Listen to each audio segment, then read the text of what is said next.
Founder director Shri Muppalla Subbarao MSR గారి మార్గదర్శకంలో గత 33 సంవత్సరాల నుండి వేలాది మంది విద్యార్థుల భవిష్యత్తును తీర్చిదిద్దిన విద్యా సంస్థ విద్యా వికాస్ గుడివాడ 2026 ఎస్ఎస్సి ఫలితాలలో విద్యా వికాస్ విజయ భేరి స్కూల్ టాపర్స్ దాసరి హారిక 582, శ్రవణం లక్ష్మీ సంజనశ్రీ 577, కొండపర్ల ప్రభాస్ 576. కృషి క్రమశిక్షణ లక్ష్యం విద్యా వికాస్ విజయ శిఖరం. 550 మార్కులు దాటిన విద్యార్థులు 14, 500 మార్కులు దాటిన విద్యార్థులు 27. ఎల్కేజీ టు 10th క్లాస్ వరకు అడ్మిషన్లు జరుగుతున్నవి. డైరెక్టర్ కొమ్మియేని సాంబశివరావు. విద్యా వికాస్, బైపాస్ రోడ్, గుడివాడ. మీ చిన్నారులు మా చిన్నారులే.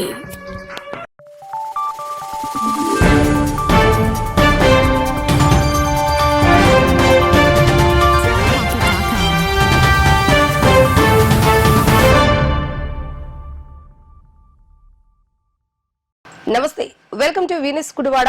ముందుగా హెడ్లైన్స్. కృష్ణా జిల్లా కంకిపాడులో నూతనంగా నిర్మించిన పోలీస్ స్టేషన్ భవనాన్ని ప్రారంభించిన హోమ్ మినిస్టర్ అనిత. వేగవంతమైన సేవలు అందించేలాగా పోలీస్ అధికారులు పనిచేయాలని సూచించిన హోంమంత్రి అనిత.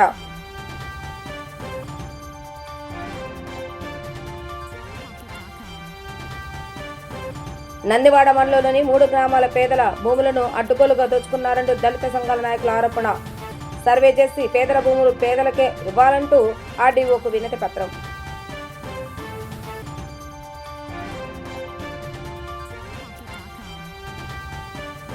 ప్రజా దర్బార్ కార్యక్రమంలో భాగంగా పామూరు నియోజకవర్గ ప్రజా సమస్యల అధ్యయనం స్వీకరించిన ఎమ్మెల్యే కుమార్ రాజా. నూతనంగా ప్రవేశపెట్టిన వాట్సాప్ గ్రీవెన్స్ విశేష స్పందన లభిస్తుందన్న ఎమ్మెల్యే కుమార్ రాజా. కంకిపాడులో నూతనంగా నిర్మించిన పోలీస్ స్టేషన్ భవనాన్ని రాష్ట్ర హోం మరియు విపత్తుల నిర్వహణ శాఖ మంత్రి శ్రీమతి వంగలపూడి అనిత ప్రారంభించారు. ప్రజలకు మెరుగైన భద్రతా సేవలు అందజేసేందుకు ఆధునిక సదుపాయాలతో ఈ పోలీస్ స్టేషన్ నిర్మించినట్లుగా మంత్రి తెలిపారు. ప్రజలకు వేగవంతమైన సేవలు అందించేలాగా పోలీస్ శాఖ మరింత సమర్థవంతంగా పనిచేయాలని మంత్రి అనిత సూచించడం జరిగింది. ఈ కార్యక్రమంలో రాష్ట్ర గనుల భూగర్భ వనరులు మరియు ఎక్సైజ్ శాఖ మంత్రి కొల్లు రవీంద్ర పాల్గొన్నారు. అనంతరం పోలీస్ స్టేషన్ భవనాన్ని పరిశీలించిన మంత్రులు సిబ్బందితో మాట్లాడి అందుబాటులో ఉన్న సౌకర్యాలపై వివరాలు తెలుసుకున్నారు. ఈ కార్యక్రమంలో ఏలూరు రేంజ్ డీఐజీ అశోక్ కుమార్, జిల్లా కలెక్టర్ డికే బాలాజీ, జిల్లా ఎస్పీ విద్యాసాగర్ నాయుడు, పెనమలూరు ఎమ్మెల్యే బోడే ప్రసాద్ తదితరులు, అధికారులు, ప్రజాప్రతినిధులు పాల్గొన్నారు. ఏదో జరుగుతూ ఉంటే నాకెందుకు లేని పక్కకి వెళ్ళే మనస్తత్వం కాకుండా ఇమీడియట్ గా వాళ్ళు ఆ నియర్ బై పోలీస్ స్టేషన్ కి ఇన్ఫార్మ్ చేయడం కానీ, ఆ పోలీస్ వచ్చేలోపు వాళ్ళు రెస్క్యూ చేయడం కానీ, వాళ్ళు ప్రతి ఒక్కరు కూడా అలా ట్రైన్ అప్ అయి ఉంటారు. అట్ ద సేమ్ టైం ఇప్పుడు మన పిల్లల్ని మనం డిఫెన్స్ లోకి పంపించాలంటే చాలా మంది ఆలోచించుకుంటాం. కానీ అక్కడ +2 చదివిన తర్వాత, ఇంటర్మీడియట్ చదివిన తర్వాత ప్రతి ఒక్క పిల్లడు కూడా డిఫెన్స్ కోచింగ్ 2 years కోచింగ్ చేసుకుని రావాలి. సో ఇలాంటివన్నీ చాలా అడాప్టివ్ ఉన్నాయి. డెఫినెట్ గా అలాంటివన్నీ మనం నేర్చుకోవాలి. నేను కోరుకునేది ఒకటే, ఈరోజు CCTV కెమెరాస్ అంటే ఎలా ఉంటుందంటే ఇందాక చెప్పారు, మనం ఏదో అంటారు కదా, పిల్లి పాలు తాగుతున్నాడు చూడలేదు అనుకుంటారు. అలాగే విధంగా దొంగతనం చేసేవాడు కానీ, నేరం చేసేవాడు కానీ నన్ను ఎవరు గమనించలేదు అనుకుంటారు.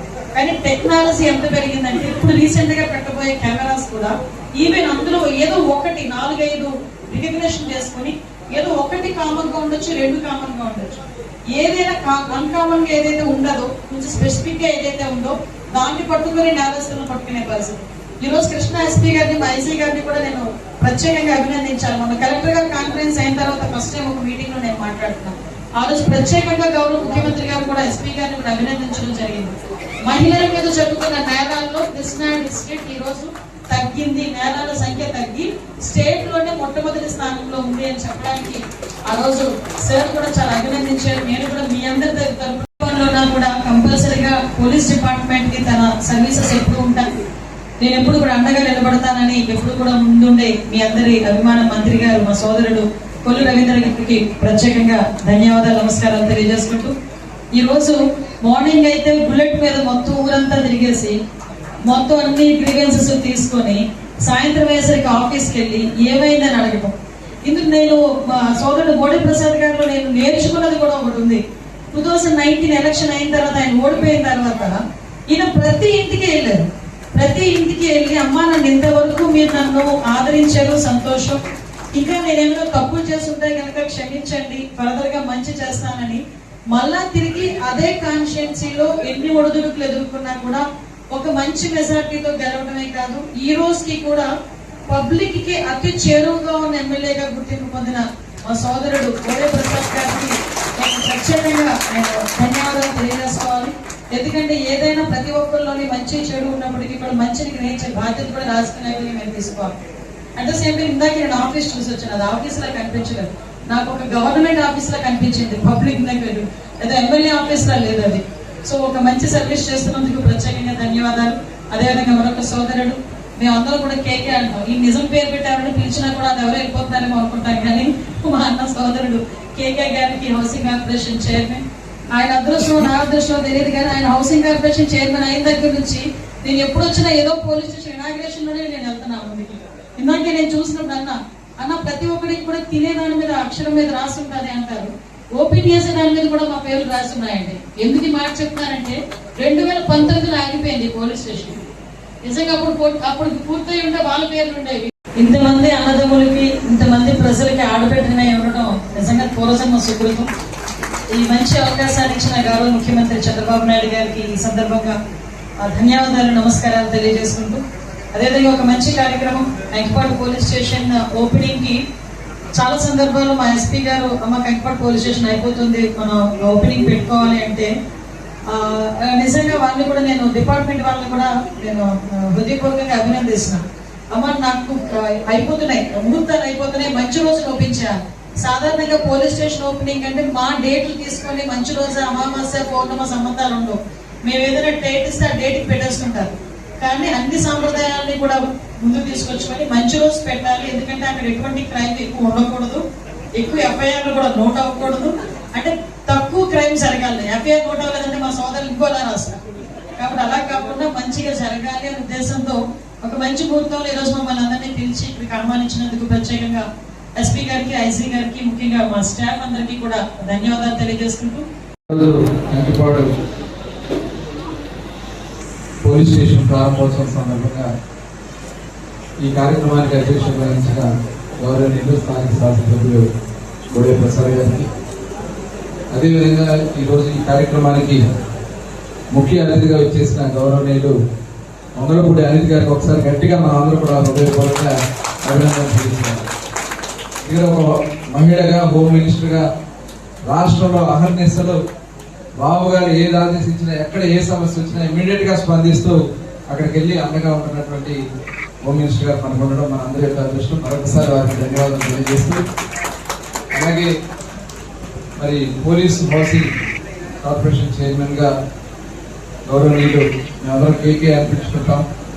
మరి పవన్ కళ్యాణ్ గారి దగ్గరుండి అన్ని కార్యక్రమాలు ఆయనే స్వయంగా పర్యవేక్షిస్తుంటారు, ఎక్కడ ప్రచారం జరిగినా కూడా వారిని కూడా ఒకసారి గట్టిగా మనం అందరం కూడా అభినందనలు తెలియజేసుకుంటూ, మరి ఈరోజు మన జిల్లాలోనే కాకుండా మన ఈ 3 జిల్లాలకు సంబంధించి డిఐజీ గారు అశోక్ కుమార్ గారు, అలాగే ఎస్పీ గారు విద్యాసాగర్ గారు, పెద్దలు మన జిల్లా పార్టీ అధ్యక్షుడు గురుమూర్తి గారు, అలాగే జనసేన జిల్లా అధ్యక్షుడు పండిట్ రామకృష్ణ గారు, అదేవిధంగా ఎంపీపీ గారు విజయలక్ష్మి గారు, ఈ కార్యక్రమానికి ఇచ్చేసిన అందరూ కూడా పేరు పైన హృదయపూర్వక నమస్కారాలు తెలియజేస్తూ, చాలా సంతోషం ఈరోజు మరి ఇక్కడ ఒక చక్కటి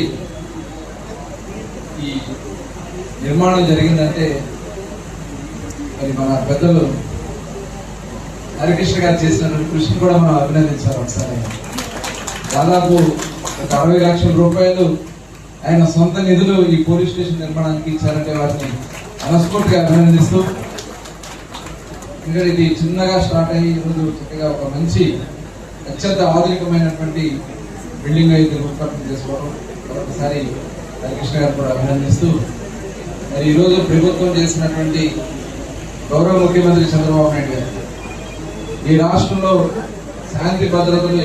నందివాడ మండలం పోలకొండ, ఇలపరు, రుద్రపాక గ్రామాల్లో 100 ఎకరాలను ఆ మండల రెవెన్యూ శాఖ అధికారులు భూ కబ్జాదారులకు దారాదత్తం చేసేందుకు ప్రయత్నిస్తున్నారని, ఈ భూములను ఆ ప్రాంతాల్లో నివసించే ఎస్టీ, ఎస్టీ, బీసీ వర్గాలకు చెందిన పేదలకు పంచిపెట్టాలని కోరుతూ దళిత సంఘాల ఆధ్వర్యంలో ఆర్డీఓకు వినతి పత్రం అందజేయడం జరిగింది. ఈ సందర్భంగా జై భీమ్ కరుణాకర్ మాట్లాడుతూ, బ్రిటిష్ కాలం నాటి 100 ఎకరాల భూములను ప్రస్తుతం ప్రభుత్వం 21A నుండి విముక్తి కలిగించిన నేపథ్యంలో అధికారులు ఆ భూములను రీసర్వే నిర్వహించి ఎవరైతే అర్హులు ఉన్నారో వారికి భూములను అందించాలని కోరారు. బి సర్వే జరిగే సమయంలో ఎటువంటి రికార్డులు తారుమారు జరగకుండా పారదర్శకంగా సర్వే నిర్వహించి సహకరించాలని, లేని పక్షంలో దళిత సంఘాల ఆధ్వర్యంలో పెద్ద ఎత్తున ఉద్యమ కార్యక్రమాలు చేపడతామని ఆయన డిమాండ్ చేస్తారు. ఈ కార్యక్రమంలో జేబీ మాల మహానాడు కోటే రామచంద్ర, కొదమల గంగాధర్, బొడ్డు జయరాజు, దొండపాటి రాంబాబు, అంబేద్కర్, ప్రచారకర్త కోటే రామ్నాథ్ మరియు పలువురు దళిత నాయకులు పాల్గొన్నారు.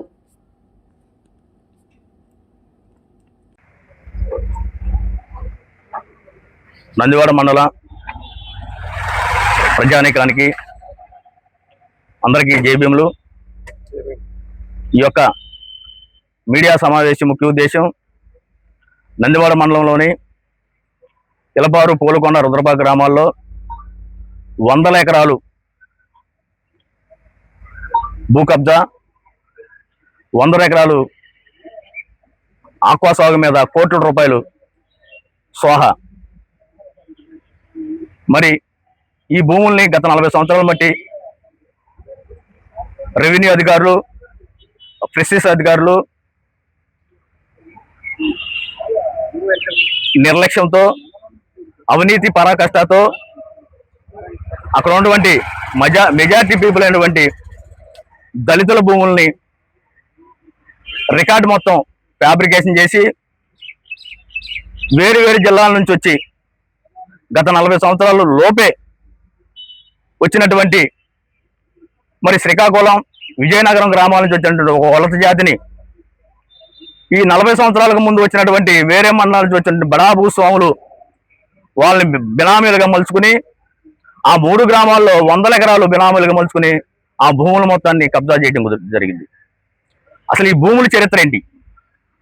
100 సంవత్సరాల క్రితం బ్రిటిష్ గవర్నమెంట్ తయారు చేసినటువంటి ఆర్ఎస్ఆర్ రికార్డు,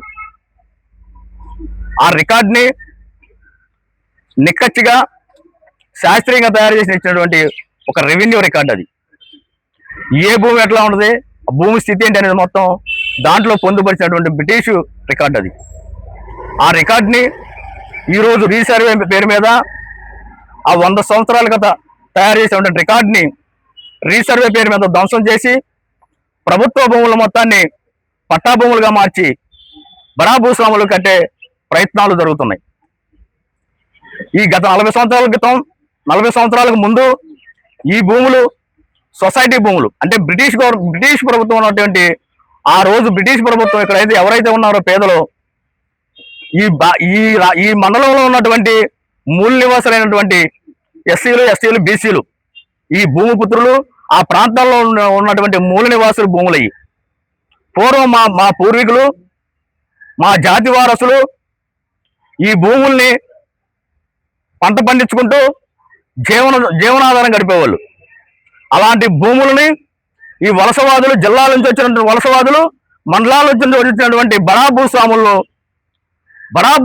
చేపల చెరువులు భూస్వాములు వచ్చి ప్రాంతాలకు వచ్చి ఈ బడా భూస్వాములను కలుపుకుని ఈ భూముల మొత్తాన్ని 10 ఎకరాలు పట్టా భూములుగా చూసుకుని 100 ఎకరాలు, 200 ఎకరాలు, 1000 ఎకరాల, 3500 ఎకరాలు ప్రభుత్వ భూమిని కబ్జా చేసి చేపల చెరువులు, అక్రమ చేపల చెరువులు అమలు చేసి ఇటు రెవెన్యూ డిపార్ట్మెంట్, 40 సంవత్సరాలు ఉన్నటువంటి రెవెన్యూ అధికారుల్ని, ఫిషరీస్ అధికారుల్ని లోపరుచుకుని వాళ్ళని ఎంతో మరి దౌర్భాగ్యంగా ఈ భూముల మొత్తాన్ని వాళ్ళకి కట్టబెట్టే పరిస్థితి ఏర్పడింది. మేము ఒకటే చెబుతున్నాం, ఆ భూములు మొత్తం ఈ ప్రాంతంలో ఉన్నటువంటి మా మూల నివాసుల భూములయ్యి. గతంలో మా భూములే 196 జీవో ప్రకారం 1908 రిజిస్ట్రేషన్ యాక్ట్ ప్రకారం ప్రభుత్వం తీసుకొచ్చినటువంటి జీవో ప్రకారం మొన్న రాష్ట్ర ప్రభుత్వం ఇచ్చినటువంటి 65 జీవో ప్రకారం ఈ మండలంలో 1100 ఎకరాల భూమిని మరి 22 నిషేధ జాబితా నుంచి తొలగించమని చెప్పేసి ఒక ఆర్డర్ జారీ చేసింది. ఈ 22 నిషేధ జాబితాలో ఉన్నటువంటి 11 ఎకరాల 100 భూమి పూర్వం మా పూర్వీకులు ఒకటి భూమి ఇది. ఎందుకంటే ఆ రోజు బ్రిటిష్ గవర్నమెంట్ ఆర్ఎస్ఆర్ లో ఇచ్చినటువంటి బ్రిటిష్ గవర్నమెంట్ కేటాయించిన సొసైటీ ల్యాండ్స్ మొత్తం మా భూములు ఇవన్నీ. ఈ భూముల్ని రెవెన్యూ అధికారులు, ఫిషరీస్ అధికారులు ఏకస్తులై కుమ్మక్కయ్యి బడా భూస్వాములు కట్టిపెట్టి ఈ రోజున వాళ్ళకి కట్టబెట్టడానికి ప్రయత్నం చేస్తున్నారు. ఎవరైతే ఆ జీవో ప్రకారం ఎవరైతే లబ్ధిదారులు ఉన్నారో, ఆ భూములు ఎవరైతే కోరారో, ఆ భూములు ఎవరికైతే చెందాలో వాళ్ళు అడిగితేనే ఆ భూమిని ఇవ్వమని చెప్పేసి 667 ప్రకారం ప్రభుత్వం ఇంకొక జీవోని జారీ చేసింది. ఆ జీవోని పరిగణలో తీసుకుని ఆ భూములో హక్కుదారులు అయితే ఎవరున్నారో ఆ భూమికి ఎవరికైతే అనవసి ఇచ్చారో వాళ్ళకి మాత్రం ఇవ్వాలని చెప్పేసి ఆ భూమిని మేము ప్రతిపాదన చేస్తున్నాం. వాళ్ళకి దక్కని పరిస్థితిలో ఆ జీవోని నిలుపుదల చేయాలని చెబుతున్నాం. అదేవిధంగా ఆ భూముల్ని అసలైన వారసులు ఇవ్వకుండా భూ కబ్జాదారులు కట్టబెట్టే ప్రస్తుతం రెవెన్యూ అధికారులు చేపడుతున్నారు. మేము తీవ్రంగా ఖండిస్తున్నాము. అట్లాగే ఈ 40 సంవత్సరాల మట్టి రెవెన్యూ అధికారులు కానీ ఫిషరీస్ అధికారులు కానీ భూ కబ్జాకి పాల్పడి భూ ఆక్రమణదారులకు సహకరించినటువంటి ఆనాటి నుంచి ఈనాటి వరకు ఉన్నటువంటి 2006 వరకు ఇప్పుడు వరకు ఉన్నటువంటి అధికారులపై 9 బార్ శాంక్షన్ యాక్ట్ ప్రకారం సెక్షన్ 7 ప్రకారం, అట్లాగే 1918 యాక్ట్ ప్రకారం సెక్షన్ 13, సెక్షన్ ఈ, సెక్షన్ డి ప్రకారం వాళ్ళ మీద ప్రభుత్వ నిబంధనల ప్రకారం వాళ్ళ మీద చట్టపరమైన చర్యలు తీసుకోవాలని చెప్పేసి విజ్ఞప్తి చెప్తున్నాం. అట్లాగే ఈ భూములు ఫ్యాబ్రికేషన్ చేసి వాళ్ళకి కట్టబెట్టే విధానం వచ్చినప్పుడు వాళ్ళ మీద చట్టపరమైన చర్యలు తీసుకుని ఆ భూమి మొత్తం యానివర్ చేయాలి చూస్తున్నాం. అట్లాగే మా దళితుల భూములను పూర్వం మా దళితుల భూములను నిరక్షరాస్యని అడ్డం పెట్టుకుని, అట్లాగే మా యొక్క ఆర్థిక స్థితిలో గతులను అడ్డం పెట్టుకుని, మా యొక్క అజ్ఞానాన్ని మా పూర్వీకుల యొక్క అజ్ఞానాన్ని అడ్డం పెట్టుకుని ఈ భూములు మొత్తం ఫ్యాబ్రికేషన్ చేసి పట్టా భూములుగా మార్చినటువంటి అధికారులపై SC ST కేసులు నమోదు చేయాలి. అట్లాగే 2005, 2009లో జరిగినటువంటి భూ పంపిణీ అవకతవకల మీద ఆనాటి వైఎస్ఆర్ గవర్నమెంట్ ప్రభుత్వం ఉన్నటువంటి అప్పుడు మినిస్టర్ అయినటువంటి ఈ మండలానికి చెందినటువంటి మినిస్టర్ పై అతనిపై భూమిని మరి కబ్జా చేసి భూమిని మాడిఫికేషన్ చేసి ఇతరుల పేర్లు బినామీ పేర్లు పెట్టుకున్నటువంటి సందర్భాలు ఉన్నాయి. అందువల్ల దళితుల భూములకు చెందాల్సిన భూముల్ని కబ్జా చేసి బడా భూస్వాములకి అనుచరులు పెట్టుకున్నటువంటి వాళ్ళపై గల చట్టపరమైన సరే SC ST కేసు నమోదు చేసి చట్టపరమైన చర్యలు తీసుకోవాలని చెప్పేసి చెబుతున్నాం. దీన్ని సరిగ్గా ప్రభుత్వం పట్టించుకోకపోతే మేము తీవ్ర స్థాయిలో ఉద్యమం చేస్తాము. ప్రతి గ్రామంలో కరపత్రాలు వేసి మా ప్రజలకి వాస్తవాలను బయట పెడతాము, ఉన్న విషయాలు చెబుతాము. ప్రతి గ్రామంలో ఎంత భూముందో కూడా నిక్కచ్చిగా తేల్చి రాష్ట్ర వ్యాప్తంగా ఉద్యమం చేస్తామని చెప్పి ఈ మీడియా సాక్షిగా మేము విజ్ఞప్తి చేస్తున్నాం. బాదం వరప్రసాదరావు మరణంతో నేడు ఆయన జ్ఞాపకార్థం వారి కుటుంబ సభ్యుల ఆధ్వర్యంలో రామ్ బ్రహ్మయ్య పార్కు వద్ద ఉన్న అన్నా క్యాంటీన్ నందు పేదలకు అన్నదాన కార్యక్రమాన్ని నిర్వహించడం జరిగింది. ఈ కార్యక్రమానికి రాష్ట్ర వాణిజ్య విభాగ కార్పొరేషన్ డైరెక్టర్ గోకవరపు సునీల్ ముఖ్య అతిథిగా విచ్చేసి అన్నదాన కార్యక్రమాన్ని ప్రారంభించారు. అనంతరం ఆయన మాట్లాడుతూ ఎంతో మందికి సుపరిచితులైన వరప్రసాద్ గారి మరణం బాధాకరమని, అటువంటి వ్యక్తి జ్ఞాపకార్థం వారి కుటుంబ సభ్యుల ఆధ్వర్యంలో పేదల కోసం ఏర్పాటు చేసిన అన్నా క్యాంటీన్ నందు 3 పొట్టల అన్నదాన కార్యక్రమాన్ని నిర్వహించడం అభినందనమని కొనియాడారు. ఈ కార్యక్రమంలో మాటూరి రంగనాథ్, బాదం మురళి, బాదం శ్రీవాణి మరియు పలువురు ఆర్యవేశ ప్రముఖులు పాల్గొనడం జరిగింది.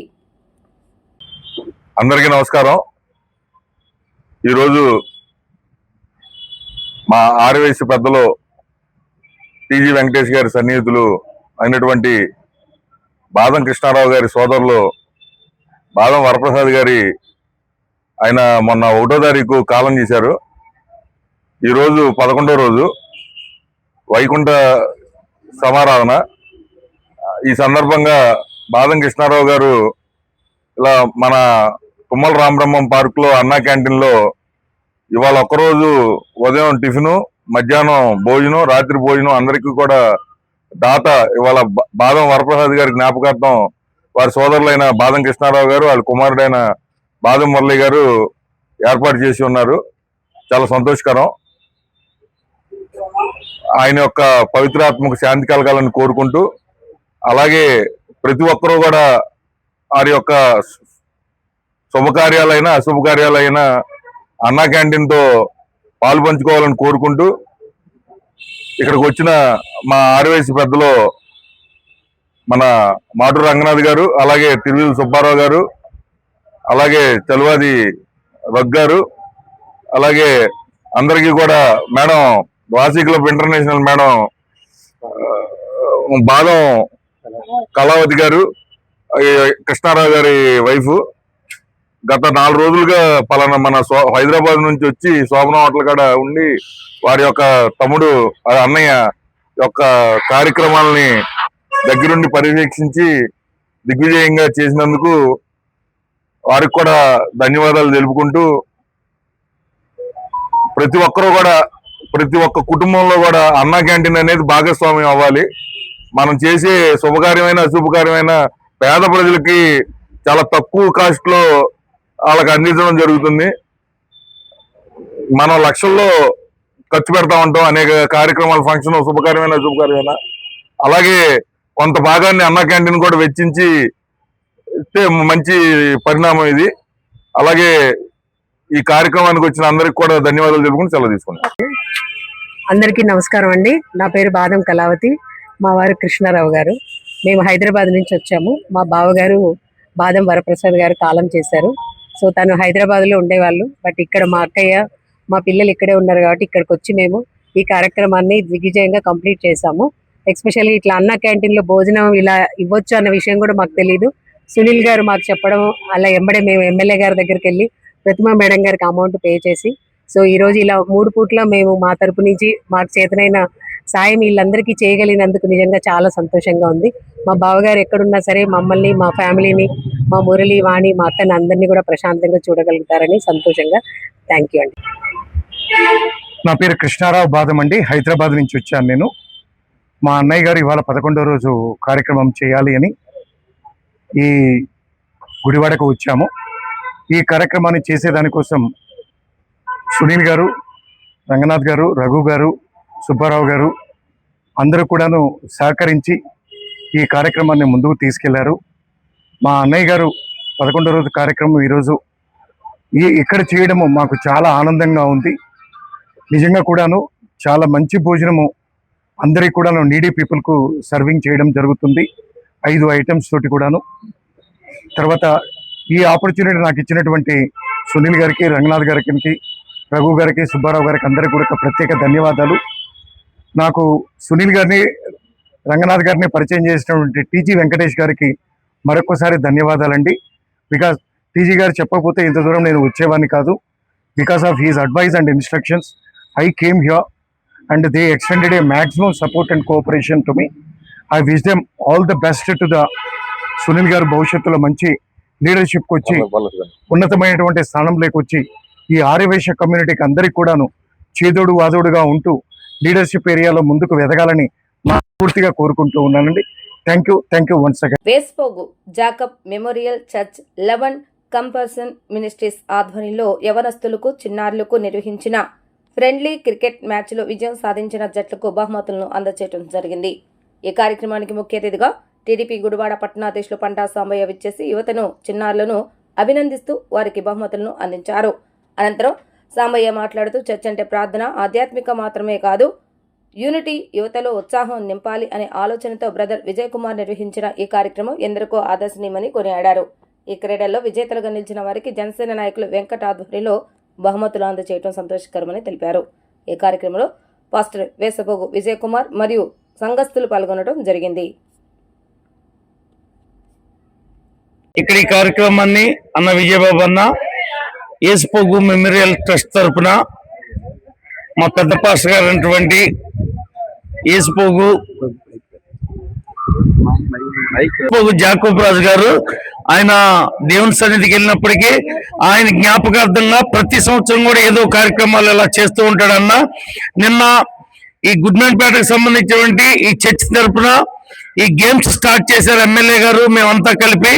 అలాగే ఈ రోజు ఈ గేమ్స్ లో విన్ అయినటువంటి టీమ్స్ కి, అలాగే రన్నర్ గా ఉన్నటువంటి టీమ్స్ కి, అలాగే వీటిలో ఈ గేమ్స్ లో ఎవరైతే అందరూ పాల్గొన్నారో వాళ్ళందరికీ కూడా, ఎందుకంటే ఎవరిని నిరుత్సాహపరచకుండా వాళ్ళందరికీ కూడా ఏదో ఒక రకంగా, ఎందుకంటే ఈ గేమ్స్ లో పాల్గొన్నందుకు దేవుడు ఆశీస్సులు వాళ్ళకు ఉండాలని చెప్పని అన్న ఏదో ఒక ఏర్పాటు చేస్తున్నారు. అందుకనే ఈ చర్చకు వచ్చే బిలీవర్స్ అందరూ కూడా ఈ గేమ్స్ లో పాల్గొని ఎందుకంటే ఈ విజయోత్సవం దేవుడిచ్చిన విజయంలో మీరందరూ కూడా పాల్పంచుకున్నందుకు మీ అందరికీ హృదయపూర్వక ధన్యవాదాలు. అలాగే దేవుని యొక్క సేవలో మీరందరూ కూడా దేవునితో ముందుకు నడవాలని మనస్ఫూర్తిగా కోరుకుంటున్నాను. అలాగే ఈ సంఘానికి అన్నదండలుగాను, అన్నకి అన్నదండలుగాను ఈ సంఘ అభివృద్ధిలో మీరందరూ తోడ్పడాలని మనస్ఫూర్తిగా కోరుకుంటూ, మీరు ఇక్కడితో కాకుండా ప్రతిసారి కూడా ఇలాగే గేమ్స్ లో ప్రతిసారి అన్న ఏ కార్యక్రమం అయితే పెడతాడో దాంట్లో మేమున్నామని ముందుకు సాగి ఈ యొక్క సంఘాన్ని గాని, అలాగే ఏస్పోగు వంశావళిలో గాని సమస్తం మీరు తోడుగా ఉండి ముందుకు సాగించాలని మనస్ఫూర్తిగా కోరుకుంటూ ముగిస్తున్నాను. గుడివాడ, గుడ్మెన్పేట పరిసర ప్రాంత ప్రజలకి శుభములు తెలియపరుస్తున్నాం.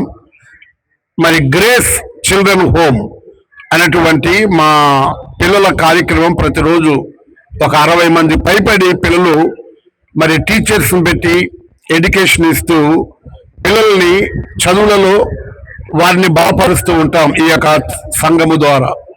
అయితే పిల్లలకి పోటీ పెట్టాలని ఒక ఆలోచనతో, రెండోది ఏంటంటే నేటి తరములో సెల్ ఫోన్లు గేమ్స్ కి అడిక్ట్ అయిపోతున్నారు. కొంత మైండ్ చేంజ్ అవ్వాలనే ఉద్దేశంతో ఈ ఆలోచనతో కన్వీనర్ మరి జాక్టిమ్ గారు, పాస్టర్ గారు, హన్నా గారు, మరి నేను ఆలోచించి ఏం చేశామంటే పిల్లలకి క్రికెట్ టోర్నమెంట్ పెడితే వాళ్ళు కొంత మైండ్ డైవర్ట్ అవుతుందనే ఆలోచన వారికి తెలియపరిచినప్పుడు మరి చాలా ఎంకరేజ్మెంట్ ఇచ్చారు. ఆ రీతిగా మరి పిల్లలు నెల రోజులు దాదాపుగా సెల్ ఫోన్లను మరిచి ఉదయకాలం 5 గంటల నుండి సాయంకాలం 6:30 వరకు కూడా వీరు గేమ్స్ ప్రాక్టీస్ చేస్తూనే ఉన్నారు. తద్వారా ఈరోజు విన్నర్స్ గా వీళ్ళందరూ కూడా ఈ యొక్క మరి పుల్పిట్ మీద ఈ యొక్క స్టేజ్ మీద ఉన్నారు. రన్నర్స్ అక్కడ కూర్చొని ఉన్నారు. కాబట్టి రాబోతున్న దినాలలో ఇంకా ఈ Veshpur Jacob memorial church, grace children home, అదే రీతిగా లవ్ అండ్ కంపాషన్ మినిస్ట్రీస్ ద్వారా ఇటువంటివి ఇంకా కార్యక్రమాలు ఈ నెలాఖరికి స్త్రీలకు కూడా క్రికెట్ మ్యాచ్ మరి ఏర్పాటు చేయడం జరుగుతుంది. నెలాఖరికి యవనస్తులకి షటిల్ ఆటలు కూడా ఈ రీతిగా వారికి కూడా మరి నెలాఖరికి ఏర్పాటు చేయడం జరుగుతుంది. నా యొక్క సూచన పిల్లలందరికీ ఏంటంటే మీరు బాగా చదవండి, మంచి భవిష్యత్తు కలిగి ఈ గుడ్మెన్పేటలో ఉద్యోగస్తులుగా మారాలి మనం. అది మీరు గురి పెట్టుకొని దయచేసి బాగా చదవాలని. మరి మన పేటలో ఉద్యోగస్తులు తక్కువ, వేల మీద నిలబెట్టవచ్చు. మీరు బాగా చదువుకొని మంచి ఉద్యోగస్తులుగా మారాలన్నదే నా ఆశ, నా ప్రార్థన. దేవుడు మనల్ని దీవించిన గాక. ఆమేన్. పాస్టర్ గారు మరి ఈ రోజు నేటి రీతిగా స్పోర్ట్స్ ద్వారా కూడా మరి అనేక మందిని ఎంకరేజ్ చేయొచ్చు అని చెప్పి, అదేవిధంగా సువార్తలోకి కూడా వెళ్ళొచ్చు అని చెప్పి ఈ యొక్క ఫిట్నెస్ కోసము, అదే విధంగా అనేక మంది యవనస్తులు, అనేక మంది పిల్లలు ఈ జనరేషన్ ఎస్పెషల్లీ జెన్ జీ దాటిన తర్వాత నుంచి మొబైల్స్ కి అడిక్ట్ అయిపోతున్నారు. సో వాటి నుంచి మళ్ళా అవుట్డోర్ ప్లేస్మెంట్స్ లోకి, అదేవిధంగా అవుట్డోర్ గేమ్స్ అలవాటు చేయాలి, చర్చ్ యాక్టివ్గా ఉండాలి, యవనస్తులు బాగుండాలని చెప్పి ఒక మంచి ఆలోచనతో మరి వేష్పూర్ జాకోబ్ మెమోరియల్ చర్చ్, అదేవిధంగా లవ్ అండ్ కంపాషన్ మినిస్ట్రీస్ మంచి ఆలోచన చేసి ఇటువంటి స్పోర్ట్స్ చేస్తున్నాము. ఇక ముందు రాబోతున్న కాలంలో అనేకమైన స్పోర్ట్స్ తో, క్రికెట్ మ్యాచెస్ కాదు ఇంకా అనేకమైన స్పోర్ట్స్ తో ముందుకు వెళ్తాం. అదేవిధంగా గర్ల్స్ కూడా ఏదైనా స్పోర్ట్స్ లోకి చూసి వారికి కూడా ఎంకరేజ్ చేస్తాము త్వరలో. చర్చ్ వల్ల ఓన్లీ ప్రేయర్స్ అట్లాంటివి మాత్రమే కాదు, ఇట్లాంటి కరికులం యాక్టివిటీస్ మాత్రమే కాదు, కానీ ఇట్లా అవుట్డోర్ స్పెషల్ యాక్టివిటీస్ కానీ లేవన్నా గేమ్స్ లాంటివి కూడా, వాటి ద్వారా కూడా యూత్ ని ఎంకరేజ్ చేయాలని మేమందరం కూడా మనసారి కోరుకుంటున్నాం. దేవుడు మిమ్మల్ని దీవించును గాక. 22 నెలల కూటమి పాలనలో రాష్ట్రం అప్పుల పాలు అయిందని, రాష్ట్రంలో లా అండ్ ఆర్డర్ గతి తప్పి అనేక విధాలుగా రాష్ట్ర ప్రజలు ఇబ్బందులకు గురవుతున్నారని కృష్ణా జిల్లా వైసీపీ పార్టీ ప్రధాన కార్యదర్శి ఎంవి నారాయణ రెడ్డి ఆరోపణలు చేశారు. నేడు ఆయన పార్టీ కార్యాలయంలో ఏర్పాటు చేసిన విలేకరుల సమావేశంలో మాట్లాడుతూ 22 నెలల కాల వ్యవధిలోనే రాష్ట్రాన్ని అప్పులు ఊపులోకి నెట్టి చంద్రబాబు నాయుడు రికార్డు సృష్టించారని, రాబోయే రోజుల్లో రాష్ట్రాన్ని మరింత అధోగతి పాలు చేసేలాగా రాష్ట్రంలో కూటమి పాలన సాగుతుందంటూ ఆయన విమర్శలు చేశారు. అందరికీ నమస్కారం. ఈరోజు ఈ రాష్ట్రంలో కూటమి ప్రభుత్వం అధికారంలోకి వచ్చి సుమారు 22 నెలలు గడుస్తూ ఉంది. ఈ 22 నెలల కాలంలో కూడా ప్రతి అంశంలో కూడా మరి అన్ని అంశాల్లో ముందుకెళ్తూ మరి భారతదేశంలోనే ఏ రాష్ట్రం చేయని విధంగా అప్పుల్లో ముందు భాగంలో ఉంది, అవినీతిలో ముందు భాగంలో ఉంది, కరప్షన్లో ముందు భాగంలో ఉంది, చివరికి లా అండ్ ఆర్డర్లో కూడా చాలా ముందు భాగంలో ఉంది. నిన్న మొన్న ఒక సంస్థ ఇచ్చింది, ఎన్సిఆర్బి అంటే నేషనల్ క్రైమ్ రిపోర్ట్ బ్యూరో అని ఒక సంస్థ ఇచ్చింది. ఈ రాష్ట్రంలో శాంతి భద్రతలు ఏ విధంగా ఉన్నాయి, ఎలా క్షీణించాయి, ఈ ప్రభుత్వం ఎంత మాత్రం ప్రజలకు సేవలు అందిస్తామని చెప్పి ఆ సంవత్సరం నివేదిక ఇచ్చింది. ఏంటి ఆ నివేదిక అంటే 2024లో తెలుగుదేశం ప్రభుత్వం వచ్చినాక 27,443 డిస్ప్యూట్ జరిగాయి, గొడవలు జరిగాయి. హత్య కానివ్వండి, మర్డర్స్ కానివ్వండి, అది అత్యాచారాలు కానివ్వండి, డిస్ప్యూట్స్ కానివ్వండి. ఇంత ఘోరమా? అదే జగన్మోహన్ రెడ్డి గారి టైంలో 2023లో 6,432, అంటే సగటున జరిగితే ఈ ప్రభుత్వంలో, ఈ కూటమి ప్రభుత్వంలో 27,000 ఓన్లీ 2024 సంవత్సరాలు మాత్రమే. ఏంటి ఇంత వినాశనమా? ఇది మేము ఇచ్చిన రిపోర్ట్ కాదు, వైఎస్ఆర్ పార్టీ ఇచ్చిన రిపోర్ట్ కాదు, అది కేంద్ర సంస్థ ఇచ్చిన రిపోర్టు. ఇంత ఘోరంగా రాష్ట్ర ప్రభుత్వం శాంతి భద్రతలు ఉంటే మీరు ఎవరిని ప్రశ్నించాలి? రాష్ట్రాన్ని కాపాడవలసిన నాయకులే పనికి మళ్ళీ సోషల్ మీడియా సంబంధించిన కేసులు ఎక్కడెక్కడో ఇతర రాష్ట్రాల్లో తీసుకొచ్చి అరెస్ట్ చేసి వాళ్ళని అరెస్ట్ చేసి వాళ్ళు లోపలేస్తా ఉన్నారు. అది ముఖ్యమా? దానికన్నా శాంతి భద్రతలు ముఖ్యమా? మీ కాన్సన్ట్రేషన్ అంతా రాష్ట్రం మీద చూపించకుండా ఇలాంటి ఉపయోగం లేని వల్ల ఏ ఉపయోగం? టైం ఇచ్చించి యంత్రాంగాన్ని అంతా అటు ఇచ్చేసి పోలీసులు వాళ్ళని తప్పు చేసే విధంగా ప్రేరేపించి అక్రమ కేసులు పెట్టి వీడింటికి ఈ అత్యాచారాలకి ఇంత ఘోరంగా జరుగుతుంటే ఎవరు బాధ్యత తీసుకోవాలి? రాష్ట్ర డీజీపీ గారు బాధ్యత తీసుకుంటారా? లేకపోతే హోంమంత్రి గారు బాధ్యత తీసుకుంటారా? లేకపోతే ముఖ్యమంత్రి గారు బాధ్యత తీసుకుంటారా? ఇవన్నీ చూస్తూ ఉంటే ఇంత ఘోరంగా ఈ రాష్ట్రంలో పరిస్థితి ఉంది. మేము ఒకటే డిమాండ్ చేస్తూ ఉన్నాం పోలీసు వారికి. పోలీసు వారు ఎవరు బాధ్యత తీసుకుంటే ఇంత ఇంత ఘోరంగా జరుగుతూ ఉంటే ఎవరన్నా ప్రశ్నిస్తే వారి మీద కేసులు. ఒక్కడే చెబుతాను, మేము పోలీసు వారికి కానీ ఎవరికైనా సరే, మేము రాజకీయ నాయకులు 5 సంవత్సరాలు అధికారంలో ఉంటాం. మీ పోలీసు మీ యూనిఫామ్ అనేది 55 సంవత్సరాలు మీరు ఉద్యోగంలో ఉంటారు. మీ జీవితంలో అనేక రివార్డులు, అనేక అవార్డులు, అనేక ప్రమోషన్లు, మంచి ఆరోగ్యమైన వాతావరణంలో మీరు రిటైర్ అయ్యి గడుపుతారు. 5 ఏళ్ళు మాలాంటి రాజకీయ నాయకులకు మాకు చట్టం తెలీదు, కోర్టుల వ్యవహారాలు తెలియదు, కక్ష తప్ప. మేము చెప్పినవి చేస్తే ఇంకా పోలీసుకి ఎమోషనే ఉంటుంది, ఆ డ్రెస్ విలువ ఉంటుంది. ఆ 3 స్టార్స్ అనేవి ఎంతో కష్టపడి చదివి ఆ స్థాయికి వచ్చాడు. మాలాంటి పనికిమాల రాజకీయ నాయకులు ఒత్తిడికి లోనవుతే వ్యవస్థ ఏమైపోద్ది? ఏ ఇబ్బంది వచ్చినా కూడా, ఏ కూర్చున్నా కూడా కాపాడేది పోలీసు. అలాంటి పోలీసే నిర్లక్ష్యం చేస్తే ఆ వ్యవస్థ ఏమైపోద్ది? ప్రజాస్వామ్యం ఏమైపోద్ది? ఒక్కటాన్ని దృష్టిలో పెట్టుకొని ప్రజాస్వామ్యాన్ని కాపాడాల్సిన బాధ్యత మాకన్నా మీ అందరి మీద ఎక్కువ ఉంది. మమ్మల్ని రక్షించాల్సిన బాధ్యత మీ మీద ఉంది తెలియజేసుకుంటూ, ఇకనైనా ఈ ప్రభుత్వం కళ్ళు తెరిచి చిన్న సోషల్ మీడియాలో పెట్టారు, దానివల్ల ఏమైనా ఉపయోగమా? వాడి పనికిమాలిన పోస్ట్ పెడితే వాడిని అరెస్ట్ చేయడము, యంత్రాంగాన్ని కేంద్రీకరించడం. మీరు ఇచ్చిన హామీలు ఏంటి? రాష్ట్ర ప్రజలకు ఏ విధంగా ముందుకు తీసుకెళ్ళాలి? దాని మీద కాన్సన్ట్రేట్ చేయకుండా ఇలా చిన్నవాటి వల్ల ఉపయోగం లేదు. ఎప్పటికైనా సరే మీరు సిన్సియర్గా నేను చేశానని చెప్పేసి చిత్తశుద్ధితో ప్రజలు వెళ్ళే ప్రయత్నం చేయడం చెప్పి కోరుకుంటూ తెలుసుకున్నాను. కృష్ణా జిల్లా పామూరు P4 కార్యాలయంలో నిర్వహించిన ప్రజా దర్బార్ కార్యక్రమంలో ఎమ్మెల్యే వర్ల కుమారరాజు ప్రజా సమస్యలను స్వీకరించి సత్వరమే ప్రజా సమస్యల పరిష్కారానికి చర్యలు చేపడతామని హామీ ఇచ్చారు. సందర్భంగా ఎమ్మెల్యే వర్ల కుమారరాజా మాట్లాడుతూ ఒక మహిళ ఆకతాయి వేధింపులు తాళ్లేక ఆత్మహత్య చేసుకునే స్థితికి వెళ్ళగా వాట్సాప్ నెంబర్ ద్వారా సమాచారం అందింది. వెంటనే పోలీసులతో మాట్లాడి సమస్యను పరిష్కరించి ఆ మహిళకు ధైర్యం నింపాం. ఒక ప్రాణాన్ని కాపాడగలిగినందుకు ఎంతో సంతోషంగా ఉందని అన్నారు. ఇప్పటి వరకు 78 మంది వాట్సాప్ ద్వారా తమ సమస్యలను మా దృష్టికి తీసుకురని రాగా సాధ్యమైనవన్నీ సమస్యలను పరిష్కరించామని తెలియజేశారు. ఈ కార్యక్రమంలో పలువురు కూటమి నాయకులు, అధికారులు పాల్గొనడం జరిగింది.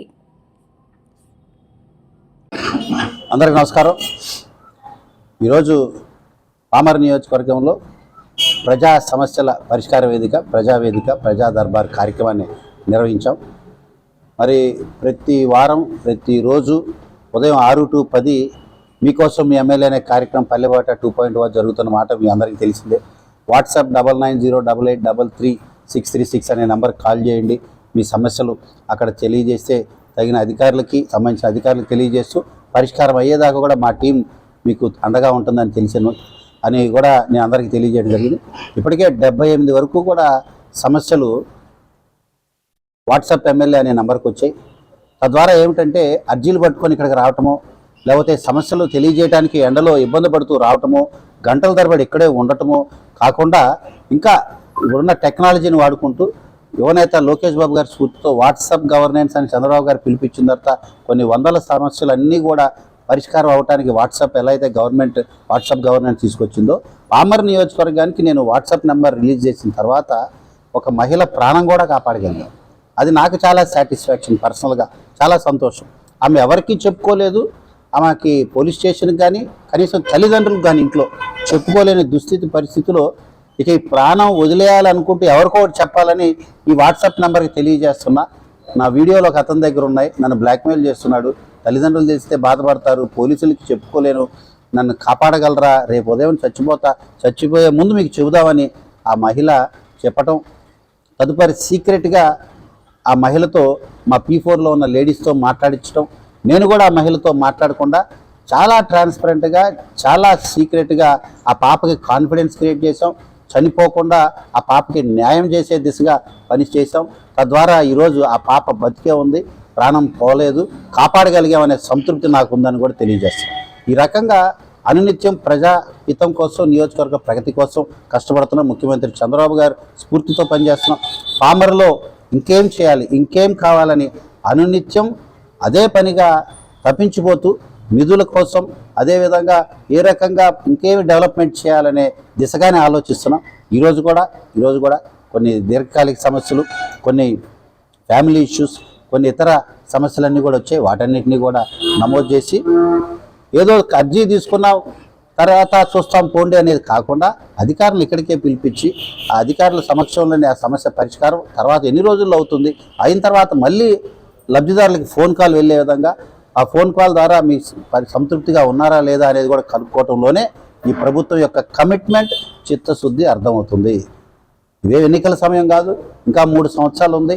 అయినా ఈ రకంగా ఎందుకు చేస్తున్నామంటే దిస్ ఈజ్ రెస్పాన్సిబిలిటీ తీసుకునే గవర్నమెంట్, జవాబుదారీ ప్రభుత్వం, పారదర్శక ప్రభుత్వం, భరోసా, నమ్మకం, విశ్వాసం ఇచ్చే ప్రభుత్వాన్ని కూడా తెలియజేస్తూ ముఖ్యమంత్రి చంద్రబాబు గారు, ఉప ముఖ్యమంత్రి పవన్ కళ్యాణ్ గారి స్ఫూర్తితో పనిచేస్తున్నాం. ఎప్పుడు కూడా పామర్ ప్రగతికి అంకితమై పనిచేస్తాం. సదా ప్రజా సేవలో పనిచేస్తాడు పామర్ ఎమ్మెల్యే కుమార్ రాజా అని కూడా తెలియజేస్తాం. నమస్కారం. కార్మికులకు వ్యతిరేకంగా కేంద్ర ప్రభుత్వం కరోనా సమయంలో తీసుకొచ్చిన 4 లేబర్ కోడ్లను అమలు చేసేలాగా జియో విడుదల చేసిన నేపథ్యంలో కార్మికులకు వ్యతిరేకంగా తీసుకొచ్చిన ఈ 4 లేబర్ కోడ్లను వెంటనే రద్దు చేయాలని కోరుతూ CITU ఆధ్వర్యంలో కొత్త మున్సిపల్ కార్యాలయం వద్ద ఉన్న వ్యాన్ స్టాండ్ నిరసన కార్యక్రమాన్ని చేపట్టారు. సందర్భంగా CITU నాయకులు ఆసిపి రెడ్డి మాట్లాడుతూ ఎన్నో సంవత్సరాల పోరాటంతో సాధించుకున్న లేబర్ చట్టాలను రద్దు చేసి కార్మికుల శ్రమ దోపిడీ చేసేందుకు రూపొందించిన లేబర్ కోడ్లను వెంటనే రద్దు చేయాలని, లేని పక్షంలో పెద్ద ఎత్తున దేశవ్యాప్త పోరాటాలు చేపడతామని హెచ్చరించారు. ఈ కార్యక్రమంలో మున్సిపల్ వర్కర్స్ యూనియన్ నాయకులు సత్యనారాయణ, SFI జిల్లా నాయకులు సమరం మరియు CITU నాయకులు, కార్మికులు పాల్గొనడం జరిగింది. కేంద్ర ప్రభుత్వం అధికారంలోకి వచ్చిన తర్వాత మోడీ గారు కార్మిక హక్కులను ఎలా కావాలనే ప్రయత్నాల్లో భాగంగా 26 కార్మిక చట్టాలను 4 లేబర్ కోడ్లుగా తీసుకురావడం జరిగింది. ఈ 4 లేబర్ కోడ్లు కూడా కరోనా సమయంలో ప్రజలు బయటికి రాని సమయంలో ఈ 4 లేబర్ కోడ్లను తీసుకొచ్చి పార్లమెంట్లో ఆమోదం పొందడం జరిగింది. అప్పటి నుంచి అవి సుమారు ఈ లేబర్ కోడ్లు పార్లమెంట్లో ఆమోదం పొంది 5 సంవత్సరాల పైన అయిపోయింది. అప్పటి నుంచి వీటిని ఎట్లా ఇంప్లిమెంట్ చేయాలని మల్లగుల్లాలు పడుతూ ఇప్పుడు మొన్న నవంబరు 27వ తారీఖున అది నోటిఫికేషన్ చేశారు. అభ్యంతరాలు ఏమైనా ఉంటే తెలియపరచమని ఈ నెల 30న దాన్ని గెజెట్ నోటిఫికేషన్ కూడా ఈరోజు చేయడం జరిగింది. ఈ సందర్భంగా ఈరోజు ఆదివారం నాడు కార్మిక సంఘాలన్నీ కలిపి దేశవ్యాప్తంగా నిరసన తెలియజేయాలని పిలిపించాయి. ఒకటి, కార్మిక హక్కులన్నీ కార్మికులు పోరాడి సాధించుకున్నారు, అంతేగాని ఎవరో దయాదాక్షిణ్యాలతో ఈ కార్మిక హక్కులు రాలేదు. కానీ ఈరోజు కేంద్ర ప్రభుత్వం హక్కులను కూడా కాలరాసే ప్రయత్నంలోనే ఈ 4 లేబర్ కోడ్లను తీసుకొచ్చి ఇలా ప్రజల మీద రుద్దుతూ అబద్ధాలు చెబుతూ జీతాలు పెరుగుతూ మీకు మంచి భవిష్యత్తు ఉంటుంది అని తప్పుడు ప్రచారాలు చేస్తూ ఈరోజు దేశవ్యాప్తంగా ఈ లేబర్ కోడ్లు ఇంప్లిమెంట్కి చేయడానికి ప్రయత్నం చేస్తున్నారు. ఈ సందర్భంలోనే ఇప్పటికే అనేక రాష్ట్రాల్లో కార్మికులు తమకు కనీస వేతనాలు అమలు చేయాలని అనేక ఆందోళన చేస్తున్నారు. భద్రత కావాలి, ఇన్సూరెన్స్ భద్రత, వీటి మీద కూడా అనేక ఆందోళనలు నిర్వహించడం జరుగుతూ ఉంది. అందులో భాగంగానే ఈరోజు గుడివాడ పట్టణం కొత్త మున్సిపల్ ఆఫీసర్గా ఈ 4 లేబర్ కోడ్లను రద్దయ్యే వరకు ఈ పోరాటం కొనసాగుతుందని ఈ సందర్భంగా తెలియజేస్తున్నాం. లేబర్ కోడ్లు రద్దు అవ్వకపోతే భవిష్యత్తులో కార్మికులు యజమానులకి కట్టు బానిసలుగా చేసే చట్టాలు లాగా ఇవి ఉన్నాయి. వీటి వల్ల కార్మికులకు ఎలాంటి ఉపయోగం లేదు. కార్మికులకు ఉపయోగం ఎప్పుడు లేదో కార్మికుల పేరు చెప్పి ఉపయోగం లేని రేపు ఉద్యోగుల మీద కూడా వీటి రుద్దే పరిస్థితి కేంద్ర ప్రభుత్వం తీసుకొస్తుంది. కాబట్టి వీటికి అందరూ వ్యతిరేకించాలని ఈ సిఐటిగా ఈరోజు డిమాండ్. కేంద్ర రాష్ట్ర ప్రభుత్వం అవలంబిస్తున్న 4 లేబర్ కోడ్లను ఉపసంహరించుకోవాలని ప్రధానమైన డిమాండ్ మీద ఈరోజు నిరసన జరుగుతున్నాం. ఇప్పటికే కార్మికులు చాలా నష్టపోయే పరిస్థితుల్లో పనిచేస్తున్నాం. కనీసం సమాన పనికి సమాన వేతనం అని ఎన్నో పోరాటం చేస్తాం. దానిపై అది ఇంప్లిమెంట్ కాలేదు. దాన్ని బట్టి ఈ కార్మికులు ఎంతో దుర్భరమైన పరిస్థితుల్లో కష్టపడి పనిచేస్తూ చాలీ జీతంతో మన వర్కర్స్ అందరూ పనిచేస్తున్నారు. ఈ 4 లేబర్ కోడ్లు వస్తే మరి మా యొక్క పరిస్థితి మరీ దీనమైన పరిస్థితిగా ఉంటుంది. కాబట్టి వెంటనే ఈ యొక్క 4 లేబర్ కోడ్లను ఉపసంహరించుకోవాలని, లేని పక్షాన పెద్ద ఉద్యమం చేసి మా యొక్క పోరాటాలు చర్చ జరిగేంత వరకు మేము పోరాడతామని తెలియజేస్తాం. ఈరోజు 4 లేబర్ కోడ్లు రద్దు చేయాలని రాష్ట్ర వ్యాప్తంగా పిలుపులో భాగంగా ఈ రోజున గుడివాడ కొత్త మున్సిపల్ ఆఫీస్ వద్ద నిరసన కార్యక్రమం తెలియజేశాం. దీని ముఖ్య ఉద్దేశం కార్మిక హక్కులను కాలరాసే విధంగా, కార్మిక హక్కుల వాళ్ళ శ్రమను దోచుకునే విధంగా ఈ రోజున కేంద్రంలో ఉన్న బీజేపీ ప్రభుత్వం గత ఏడాది 4 లేబర్ కోడ్లను తీసుకొచ్చింది. తీసుకొచ్చి ఇంప్లిమెంట్ చేసి ఇవాళ కార్మికులపై రుద్దాలని ఇవాళ ప్రేరేపకంగా ప్రయత్నం చేస్తుంది. దానివల్ల ఏదైతే ఇప్పటి వరకు కార్మికులు అందుకుంటున్న భరోసా కానీ లేదా వాళ్ళ యొక్క పని గంటల విధానాలు కానీ ఆ 4 కోడ్లు అమలైతే వాళ్ళ పని విధానంలో మార్పు వస్తుంది. వాళ్ళ శ్రమను దోచుకునే విధంగా ఇవాళ 4 లేబర్ కోడ్లు కార్మికుల హక్కుల యొక్క శ్రమని, వాళ్ళ యొక్క హక్కులను కాలరాసే విధంగా ఉంటున్నాయి. కాబట్టి ఇప్పటికైనా ఏదైతే కేంద్ర ప్రభుత్వం తీసుకొచ్చిందో 4 లేబర్ కోడ్ బిల్లులను వెంటనే రద్దు చేయాలని, కార్మికత్వం కాపాడాలని, కార్మిక హక్కులను ఏదైతే వాళ్ళ జీవనోపాధి కోసం ఇవాళ కాంట్రాక్ట్ అవుట్సోర్సింగ్ కింద అనేక మంది కార్మికులు ఉన్నారు.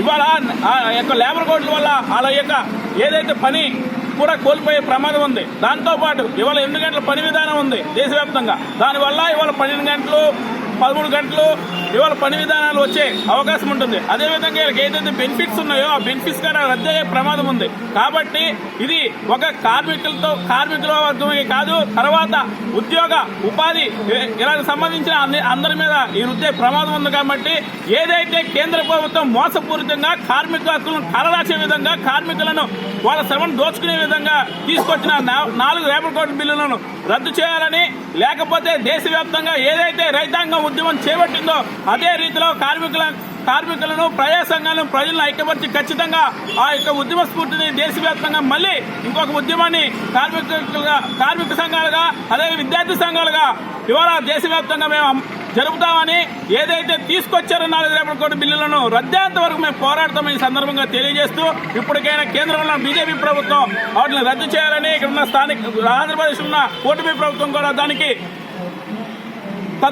కార్మిక తరపున మాట్లాడి రద్దేందుకు తోడ్పాటు ప్రదర్శించాలని, అసెంబ్లీలో వాటిని వ్యతిరేకంగా తీర్మానం చేసి పంపించాలని సందర్భంగా భారత విద్యార్థి ఫెడరేషన్ SFI కృష్ణా జిల్లా ప్రధాన కార్యదర్శి సమరంగా మేము డిమాండ్ చేస్తున్నాం.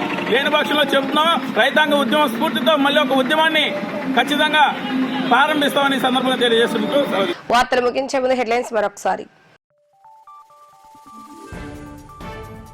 కృష్ణా జిల్లా కంకిపాడులో నూతనంగా నిర్మించిన పోలీస్ స్టేషన్ భవనాన్ని ప్రారంభించిన హోమ్ మినిస్టర్ అనిత. వేగవంతమైన సేవలు అందించేలాగా పోలీస్ అధికారులు పనిచేయాలని సూచించిన హోంమంత్రి అనిత.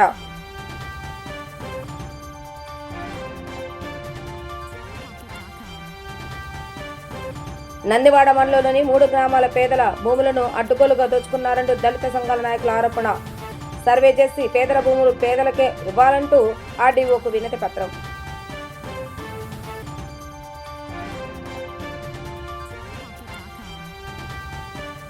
ప్రజా దర్బార్ కార్యక్రమంలో భాగంగా పామూరు నియోజకవర్గ ప్రజా సమస్యల అధ్యయనం స్వీకరించిన ఎమ్మెల్యే కుమార్ రాజా. నూతనంగా ప్రవేశపెట్టిన వాట్సాప్ గ్రీవెన్స్ విశేష స్పందన లభిస్తుందన్న ఎమ్మెల్యే కుమార్ రాజా. ఇవి ఈరోజు వార్తా విశేషాలు. మరలా తిరిగి ప్రసారమై వీటీవీ న్యూస్ లో కలుద్దాం. అప్పటి వరకు చూస్తూనే ఉండండి వీటీవీ న్యూస్ గుడివాడ.